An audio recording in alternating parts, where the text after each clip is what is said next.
Hi welcome to episode number 107 107 anger is good. ये series चल रहा है और आज के टॉपिक का नाम है स्टॉप केयरिंग। दिल पे मत ले यार। आप क्यों परेशान होते हैं बहुत सारी चीजों से, और मैं बताती हूँ कहाँ कहाँ परेशान होते हैं। I let me point out to you what you really care about and why you shouldn't care about it. हम छोटी छोटी चीजों को लेकर बड़ा स्ट्रेस लेते हैं। We get very very anxious about छोटी छोटी चीजें, और फिर हम कहते हैं नहीं नहीं मैं बहुत केयर करता हूं ना, या मैं बहुत केयर करती हूँ ना, इसलिए मैं टेंशन लेती हूँ। सच बात तो यह है, जब भी आप टेंशन लेते हैं, आप स्ट्रेस महसूस करते हैं, आप खुद को नुकसान पहुंचाते हैं। And honestly you don't need to care that much, you need to stop caring. हम कब कब स्टॉप केयर करना चाहिए? One, you should stop caring जब किसी भी इवेंट में, किसी भी सिचुएशन में कोई भी इंसान है उनके लाइफ में अगर आप शामिल नहीं हैं तो उस चीज के बारे में आप केयर करना बंद करिए। Stop caring. स्टॉप केयरिंग उन लोगों के बारे में जो आपको रिस्पेक्ट नहीं करते हैं, और अगर आप उनसे प्यार करते हैं तो उस प्यार को वो रेसिप्रोकेट नहीं करते हैं। अगर आप उनके लिए चीजें करते हैं, वो उस चीज को रेसिप्रोकेट अगर नहीं करते हैं, अगर आपको सम्मान नहीं देते हैं, अगर आपको रिस्पेक्ट और आपको क्या बोलते हैं, दर्जा नहीं देते हैं, तो stop caring about such people and such relationships. Stop caring about those well wishers who don't really mean well for you.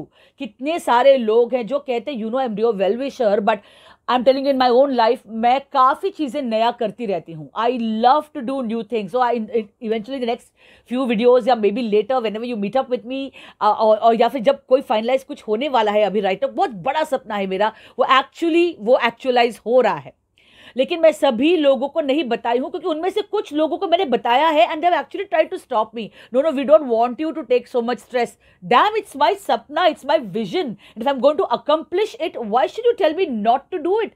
और वो लोग जो मुझे कहते हैं कि वो बड़ा सपना अचीव करना नहीं चाहिए right now, you should take it easy, या जो भी कह रहे हैं, listen, I may be they care about me but I am not very sure कि उनका केयर का सही रूप मुझे नहीं नजर आ रहा है। I don't understand, right? So they may say they are my well wishers, but I don't know if they are really my well wishers. So if people don't wish you well and they call themselves your well wishers, kindly stop caring.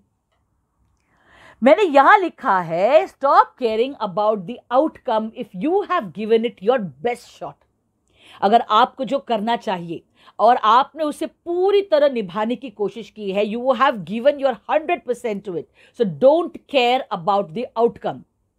Stop caring अगर आपका पैसा खोया है किसी अच्छे cause के लिए। कई बार हम करते हैं ना, पैसा देते हैं and then we don't get it back, लेकिन अगर वो अच्छी चीज के लिए था तो अगर पैसा गया तो जाने दो, डोंट वरी अबाउट इट। मैंने ये लिखा है stop caring about applause, appreciation and admiration. ठीक है, अगर आपको आप वो चीज करते हुए अगर आपको मजा नहीं आया, if you don't find pleasure in doing what you did, stop caring about the applause and admiration and appreciation. ठीक है, उसके बारे में मत सोचिए, ये सोचिए कि आपको, सोचिए कि वो करते समय आपको कितना मजा आया था। स्टॉप केयरिंग जब आपकी इंटेंशंस जो है, ठीक है, आपकी नीयत को अगर लोग मिसअंडरस्टैंड कर रहे हैं, अगर लोग आपको समझ नहीं रहे हैं, आपके अच्छाई को समझ नहीं रहे हैं, आपके सैक्रिफाइस को समझ नहीं रहे हैं, so please stop caring. Stop caring about memories और people which hurt. Stop caring about those memories और दोज पीपल हु हर्ट। कुछ मेमोरीज है जो आपको बहुत तकलीफ देती है आज, stop caring so much about them. जैसे मैंने पहले कहा था, गिल्टी फील कर रहे हैं तो उस पर एक्शन लीजिए और उसके बाद स्टॉप केयरिंग अबाउट इट। और अगर लोग हैं जो आपको तकलीफ पहुंचा रहे हैं, stop caring about them, just stop it. ठीक है, डोंट फील, मतलब ये मत समझिए कि मैं बहुत सेंसिटिव और बहुत केयरिंग रहने से मुझे कोई अवार्ड मिलने वाला है। बहुत ज्यादा केयर करने से कोई अवार्ड नहीं मिलता। मैंने ये लिखा है stop caring about people who don't care about you. कई लोग हैं, मैं अपने कोचिंग जर्नी में इतने लोगों से मेरी मुलाकात हुई है who don't really care about the person I'm coaching। Relationship coaching में ये रिश्ता है नाम का, उस रिश्ते में कोई इंटेंसिटी नहीं है। The passion has died a long time back. उसमें राइट नाउ सिर्फ एक डिपेंडेंस है और एक सेल्फिशनेस है जिस वजह से वो रिश्ता कायम है।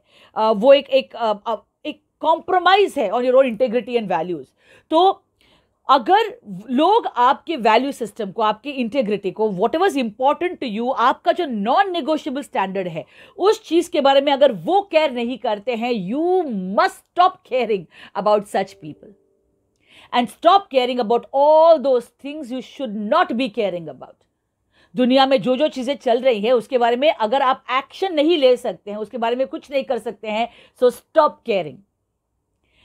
If you stop caring about things that are irrelevant, unimportant, ठीक है, अगर ऐसी चीजों के बारे में आप केयर करना बंद करोगे, you will find that every day becomes a beautiful journey for you.